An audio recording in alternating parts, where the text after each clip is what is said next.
The power of now, the power of now Eckhart Tolle द्वारा लिखित एक आध्यात्मिक पुस्तक है जो वर्तमान क्षण में जीने की शक्ति पर जोर देती है।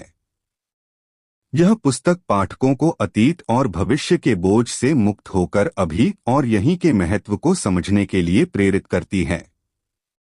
नीचे इस पुस्तक का हिंदी में संक्षिप्त सारांश दिया गया है। मुख्य विचार: वर्तमान क्षण ही एकमात्र सत्य है। टॉल कहते हैं कि जीवन केवल अभी में ही मौजूद है। अतीत केवल यादों का रूप है और भविष्य केवल कल्पना। वर्तमान क्षण में पूरी तरह उपस्थित रहना ही सच्ची शांति और आनंद का मार्ग है। हमारा मन अक्सर अतीत की चिंताओं या भविष्य की आशंकाओं में उलझा रहता है, जो तनाव और दुख का कारण बनता है। अहंकार, ईगो से मुक्ति। अहंकार वह मानसिक पहचान है जो हम अपने विचारों, भावनाओं और अनुभवों से बनाते हैं। यह हमें वास्तविकता से अलग करता है। टॉल सुझाव देते हैं कि हमें अपने विचारों को केवल देखना चाहिए, न कि उनसे अपनी पहचान जोड़नी चाहिए।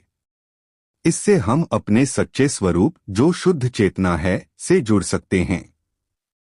मन का नियंत्रण।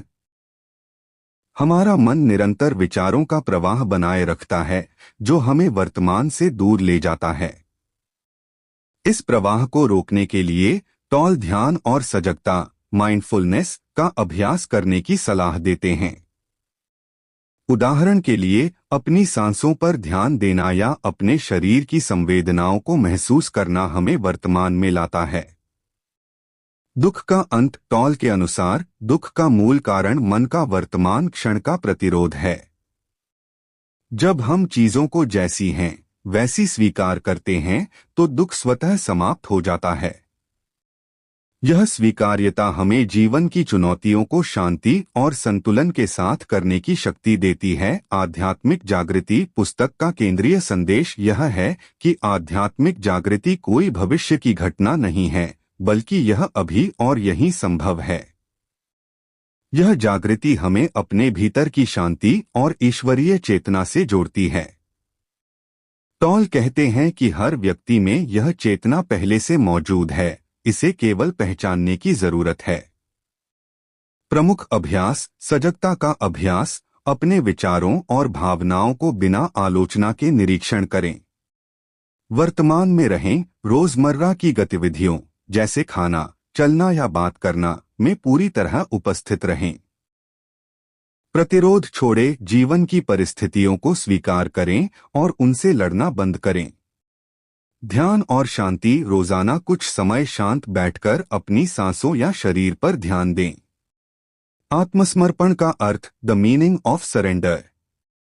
इस अंतिम अध्याय में एकहार्ट टॉल आत्मसमर्पण की अवधारणा को समझाते हैं, जो पुस्तक का एक महत्वपूर्ण निष्कर्ष है। आत्मसमर्पण का मतलब कमजोरी या हार नहीं, बल्कि जीवन की वर्तमान परिस्थितियों को पूर्ण स्वीकार करना है। आत्मसमर्पण क्या है? यह मन का प्रतिरोध छोड़ना है।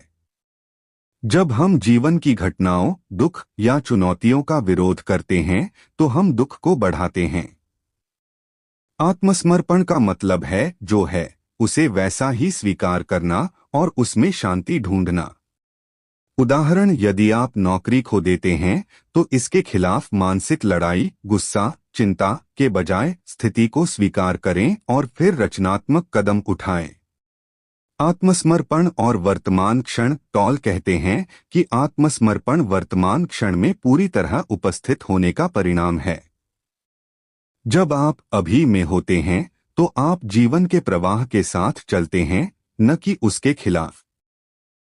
यह स्वीकार्यता आपको आंतरिक शांति देती है, चाहे बाहरी परिस्थितियां कैसी भी हों।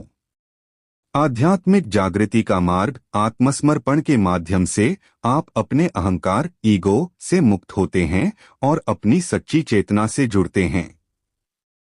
यह जागृति आपको ईश्वरीय या ब्रह्मांडीय ऊर्जा के साथ एक होने का अनुभव कराती है।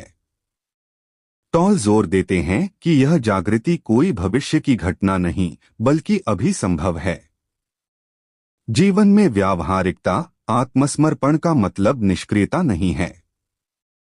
आप अभी भी लक्ष्य बनाते हैं और मेहनत करते हैं, लेकिन बिना आंतरिक प्रतिरोध के। यह आपको अधिक रचनात्मक और प्रभावी बनाता है। जैसे यदि कोई रिश्ता टूटता है, तो आत्मसमर्पण का मतलब दुख को स्वीकार करना और फिर आगे बढ़ने के लिए कदम उठाना है, न कि अतीत में अटकना। पुस्तक का अंतिम संदेश। पुस्तक का समापन इस विचार पर होता है कि सच्चा सुख और शांति केवल वर्तमान क्षण में ही मिल सकती है। टॉल पाठकों को बार बार याद दिलाते हैं कि अतीत और भविष्य से मुक्ति। अतीत को छोड़े और भविष्य की चिंता न करें। आपका जीवन केवल अभी है। सजगता का अभ्यास। अपने विचारों, भावनाओं और शरीर को सजगता से देखें। यह आपको मन के शोर से मुक्त करता है। जीवन का प्रवाह। जीवन को एक नदी की तरह देखें, जिसमें आप तैरते हैं, न कि उसका विरोध करते हैं। आत्मसमर्पण इस प्रवाह के साथ चलने की कला है। सार्वभौमिक चेतना। आप केवल एक व्यक्ति नहीं, बल्कि उस चेतना का हिस्सा हैं जो पूरे ब्रह्मांड को जोड़ती है। इस सत्य को अनुभव करने के लिए वर्तमान में जागृत रहें। व्यावहारिक सुझाव। पुस्तक से प्रेरित दैनिक सजगता। हर दिन 5 से 10 मिनट अपनी सांसों या शरीर की संवेदनाओं पर ध्यान दें। प्रतिरोध को पहचानें। जब आप तनाव महसूस करें, तो पूछें, मैं किस चीज का विरोध कर रहा हूं, और उसे स्वीकार करने की कोशिश करें। छोटे छोटे क्षणों में उपस्थिति। खाना खाते समय, चलते समय या बात करते समय पूरी तरह मौजूद रहें।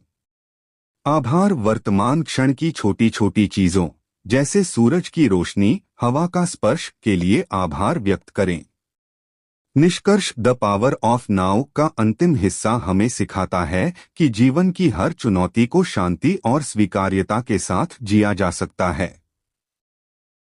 आत्मसमर्पण और वर्तमान क्षण में उपस्थिति के माध्यम से हम न केवल दुख से मुक्त हो सकते हैं, बल्कि अपने सच्चे स्वरूप और ब्रह्मांडीय चेतना से भी जुड़ सकते हैं। वास्तविक स्वतंत्रता वर्तमान में है। एकहार्ट टॉल जोर देते हैं कि सच्ची स्वतंत्रता तब मिलती है जब आप अपने मन के विचारों और कहानियों से मुक्त होकर केवल वर्तमान क्षण में जीते हैं। यह वह जगह है जहां आप अहंकार, ईगो के बंधनों से आजाद होते हैं। उदाहरण। यदि आप चिंता महसूस करते हैं, तो अपने विचारों को देखें और पूछें, क्या मैं अभी इस पल में ठीक हूं? यह आपको वापस वर्तमान में लाता है। जीवन एक रहस्य है, उसे नियंत्रित न करें। पुस्तक का अंतिम संदेश यह है कि जीवन को पूरी तरह समझने या नियंत्रित करने की कोशिश छोड़ दें। इसके बजाय इसे एक रहस्य के रूप में स्वीकार करें और इसके प्रवाह के साथ चलें।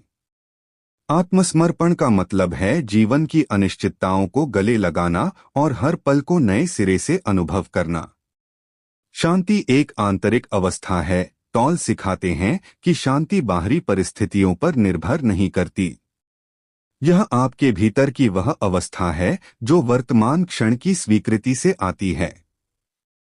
जैसे भले ही आप मुश्किल दौर से गुजर रहे हों, वर्तमान में उपस्थित रहकर आप आंतरिक शांति पा सकते हैं। सभी अनुभव अस्थायी हैं। दुख, सुख, गुस्सा या खुशी, ये सभी भावनाएं और अनुभव अस्थायी हैं।